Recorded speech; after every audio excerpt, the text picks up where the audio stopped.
Hello everyone, welcome back to Bunty Babli rising. তো আজকে তোমাদের সাথে শেয়ার করব হোমমেড পিৎজা মেকিং। এই যে দেখছো, ফার্স্টেই আমি মরিসে দুটো পিৎজা ব্রেড নিয়ে নিয়েছিলাম, তার সাথে নরের পিৎজা পাস্তা সস, আর এখানে দেখো কিছু ভেজিস আছে, ক্যাপসিকাম, টমাটোর আর অনিয়ন কেটে রেখেছি কুচি কুচি করে, আর সাথে ফ্রেশ কিচেন টমেটো কেচাপ। তো এই দুটো সস আগে ভালো করে বেস্টের ওপর দিয়ে দিতে হবে। খেয়াল রাখতে হবে কেচাপের পরিমাণটা যেন একটু কম হয় পিৎজা পাস্তা সসের থেকে। তারপর সব ভেজিসগুলো ওপরে দিয়ে দিলাম। না, আমি কোনো চিকেন পিৎজা বানাচ্ছি না, আমি ভেজ পিৎজাই এখানে বানাচ্ছিলাম। তার উপর দেখো গ্রেট করে দিয়েছি অনেকটা পরিমাণে চিজ কিউব থেকে, কিন্তু সেটা ক্লিপিং আমি নিতে পারিনি, একা ভিডিও কারণের কারণে ওটা মিস হয়ে গেছিলো।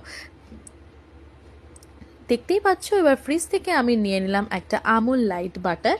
এবার বাটারটা তোমরা অন্য কোনো বাটারে ইউজ করতে পারো, আমার কাছে আমুল লাইট ছিল তাই আমি ওটাই ইউজ করলাম। তাওয়াটা একটু গরম করে তার উপর বাটারটা দিয়ে দিলাম, দিয়ে এরপর আমি পিৎজা ব্রেডটা তার উপর দিয়ে দেবো। আস্তে আস্তে ঢেকে কুক করলে পিৎজাটা এইভাবেও করা যায়, কিন্তু অনেক সময় পোড়া লেগে যায়, সেই ভয় আমি তুলে তাড়াতাড়ি করে মাইক্রোওয়েভে দিয়ে দিয়েছিলাম।